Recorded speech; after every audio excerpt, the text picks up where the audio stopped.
Look at the back of any commercial rust converter at your hardware store. Flip it around, read the ingredients list. You'll find two active compounds, phosphoric acid and tannic acid. The phosphoric acid costs about $2 for a jar of navel jelly. The tannic acid costs about $3 for a 100-gram bag, enough to treat 40 square feet of rusted metal. Together, that's $5. The bottle in your hand costs $15 to $30. That price gap isn't the interesting part. The interesting part is why those two compounds work. And once you understand the physics and chemistry behind it, you'll never think about rust the same way again. Today we're covering exactly that. What rust actually is at the molecular level, what tannic acid does when it contacts iron oxide, why that reaction is permanent rather than temporary, and how to mix and apply the same formula that museum conservators use to protect irreplaceable iron artifacts for centuries. Let's start at the beginning. Part 1. What rust actually is. Most people treat rust like dirt, something sitting on the surface of their metal that needs to be removed or covered up. That mental model is why most rust treatments fail. Rust is not dirt. It is a chemical transformation of the metal itself. When iron is exposed to water and oxygen, an electrochemical reaction occurs. The iron atoms at the surface give up electrons, a process called oxidation, and combine with oxygen to form iron 3 oxide. That's the orange, flaky compound we call rust. The chemical formula is Fe2O3. Here's what makes rust destructive. Iron 3 oxide is porous. It absorbs and holds moisture. That moisture drives further oxidation deeper into the metal. The rust layer doesn't protect the steel underneath. It actively accelerates the attack on it. One rust spot left untreated doesn't stay one spot.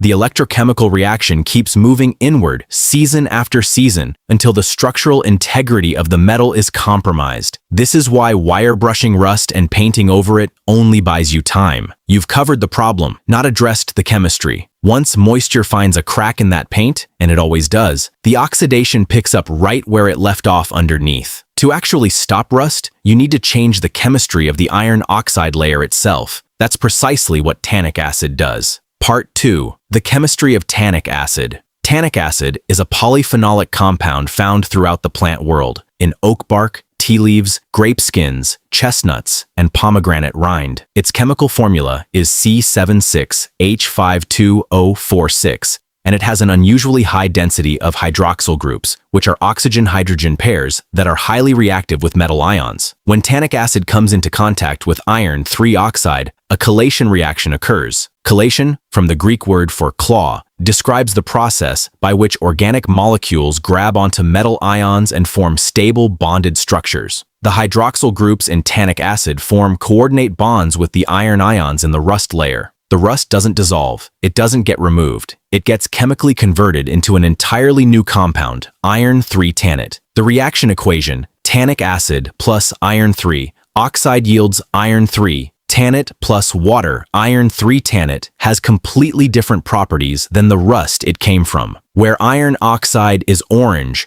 porous, and moisture-absorbing, iron tannate is dark blue-black, dense, and completely insoluble in water. It does not flake. It does not spread. It bonds tightly to the steel surface at the molecular level. And critically, because it formed from the rust layer rather than being applied over it, there's no interface between the coating and the metal where moisture can infiltrate. The conversion goes all the way through the rust layer, bonding directly to the iron atoms underneath. This is the distinction between conversion and coating.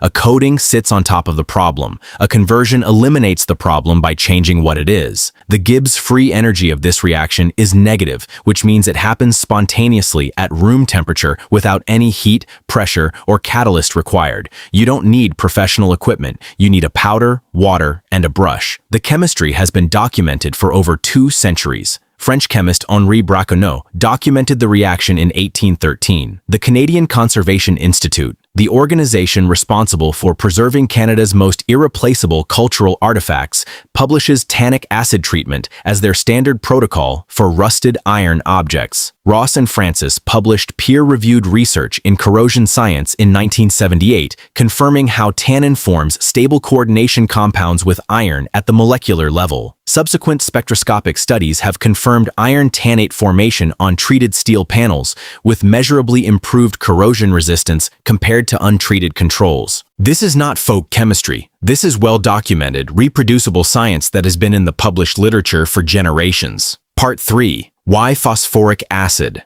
makes it better. Tannic acid is the primary active compound, but adding a small amount of phosphoric acid improves the result significantly. And this is exactly what the conservation literature recommends. Phosphoric acid reacts with any iron oxide that the tannic acid doesn't fully convert, forming iron phosphate, another stable, insoluble compound that also provides corrosion protection. Where tannic acid produces iron tannate, phosphoric acid produces iron phosphate. Both compounds are stable. Both resist moisture. Together, they ensure full conversion of the rust layer, with no gaps left behind. Naval jelly, the $2 to $3 jar at any hardware store, is primarily phosphoric acid in a gel carrier. Adding a small amount to your tannic acid solution gives you the combined formula that both conservation studies and military corrosion testing have confirmed as the most reliable approach. This combination, tannic acid plus phosphoric acid, is also the exact formulation inside most commercial rust converters. The active chemistry is identical. The difference is concentration, packaging, and price.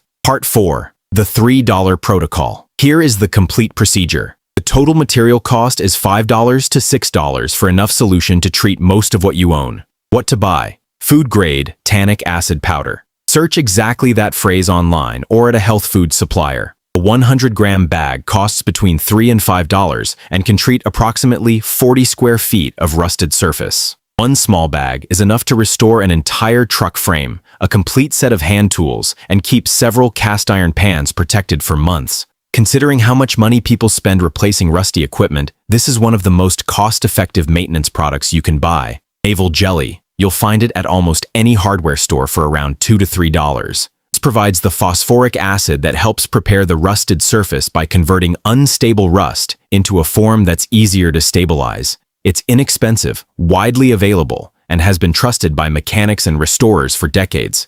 Distilled water. 1 gallon from any grocery store costs about $1. Never substitute tap water. Tap water contains dissolved minerals, calcium, magnesium, and sometimes chlorides that can interfere with the chemical reaction.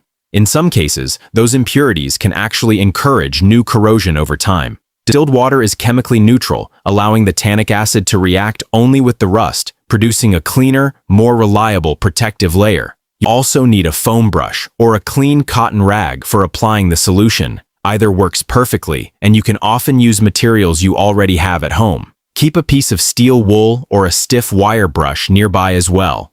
Before applying the treatment, remove any loose flakes of rust, peeling paint, grease, or dirt. Cleaner the surface, the better the chemical reaction, and the longer the protective finish will last.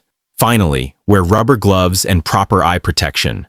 Naval jelly contains real phosphoric acid, which can irritate skin and seriously damage your eyes if handled carelessly. Work in a well-ventilated area and avoid unnecessary contact. This isn't dangerous when used correctly, but like any chemical process, it deserves basic safety precautions. Now for the mixture. Pour 100 milliliters of warm distilled water into a clean plastic container, just under half a cup.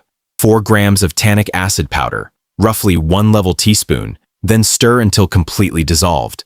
The liquid will gradually turn the deep brown color of strong black tea. Exactly what you want. You're looking at the same natural tannins that give black tea its distinctive color, now transformed into one of the most effective rust-stabilizing solutions available. Add approximately 1 teaspoon of naval jelly and stir to combine. Your solution is ready. Surface preparation.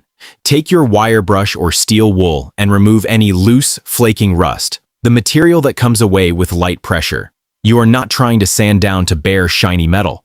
That would be counterproductive. The tannic acid needs iron oxide to react with. If you remove all the rust and expose bare steel, you have nothing for the conversion to work on. Remove only what is structurally loose. Leave the firm, adhered rust in place. That rust is what becomes your protective layer. Application. tea-colored solution evenly over all rusted surfaces using a foam brush, cotton rag, or spray bottle. Cover every rusted spot thoroughly. Watch the surface. Within 10 to 15 minutes, you will see the color begin to shift. Orange-brown becomes dark brown. Dark brown becomes gray. Gray becomes a deep blue-black. That visible color change is the iron tannate forming in real time. You are watching the molecular conversion happen on the surface of your metal. Allow the first coat to air dry completely, 2 to 4 hours, depending on temperature and humidity. The surface should be dry to the touch and uniformly dark blue-black. Apply a second coat using the same method. The conservation literature is consistent on this point. Multiple thin coats produce a denser, more tightly bonded conversion layer than a single thick application. A thick single coat can develop surface tension issues that cause partial flaking. 2 thin coats fully cured between applications build the most reliable protection. Let the second coat cure for another 2 to 4 hours. Finishing by use case. For hand tools, axes, knives, hatchets, handsaws, apply a light coat of boiled linseed oil or rub with melted beeswax. The iron tannate layer has stopped the oxidation chemistry. The oil or wax adds a physical moisture barrier over the top and conditions any bare metal at the edges of treated areas. For vehicle frames, trailer frames, and wheel wells, follow with a rubberized spray undercoating. The iron tannate handles the conversion. The rubberized coating provides the mechanical abrasion resistance needed for road exposure. For cast iron cookware, apply the solution to rust spots. Let it convert and dry. Then re-season in a 350 degrees Fahrenheit oven with a thin coat of your normal cooking oil, exactly as you would season any cast iron. The dark blue-black of the iron tannate blends naturally into a well-seasoned surface. Total time: 45 minutes of active work spread over an afternoon. This approach works on iron and steel. Those are the metals that form iron oxide, orange rust, and that's what the tannic acid chelates. If you're dealing with aluminum corrosion, brass patina, copper oxidation, or anything galvanized or stainless, this chemistry has nothing to react with. Use it on iron and steel. That covers the large majority of rusting things in any shed, barn, garage, or vehicle undercarriage. On durability, in normal environmental conditions, inland climates, tools stored in a shed, vehicle frames in dry regions, the iron tannate layer is stable for years. This is not a seasonal maintenance product. For tools that see heavy outdoor use, a light touch-up once a year using the same 20-minute procedure keeps everything in good order. That's the honest version of permanent. Not that you never touch it again, but that you spend 20 minutes once a year instead of replacing the tool every few years. In high-salt environments, coastal areas with salt air, or vehicles driven on heavily salted winter roads, degradation will be faster and you'll need to retreat more frequently. Salt is aggressive toward every form of metal protection, not just this one. The chemistry isn't different. The exposure conditions are more demanding. One important note from the scientific literature: tannic acid used alone on heavily contaminated rust without the phosphoric acid component has shown less consistent bonding in some studies. The combined formula, tannic plus phosphoric, is what the museum conservation protocols call for and what the testing data consistently confirms. Use both. Naval jelly is $3 and it meaningfully improves the reliability of the conversion. Here's what this comes down to practically. A 100-gram bag of food-grade tannic acid, $3 to $5. A jar of naval jelly, $2 to $3. A gallon of distilled water, $1. Total, $6 to $9. That treats 40 square feet of rusted metal using the same molecular chemistry that conservation institutions trust with objects they intend to preserve for the next several hundred years. The commercial bottle at the hardware store contains the same active compounds in different proportions with a brand name on the front. This is not about a conspiracy or corporate suppression. It's simpler than that. There is more margin in a $20 branded bottle than in a $3 powder. No shelf in any hardware store is going to point you toward the raw ingredient. That's not malice. It's just how retail works. But the chemistry doesn't care about the label. Iron 3 oxide becomes iron 3 tannate, whether you bought a $20 bottle or mixed a $3 solution in your kitchen. The molecular conversion is identical. The tools rusting in your shed or the frame on your truck, the chemistry is the same. And now you know how it works.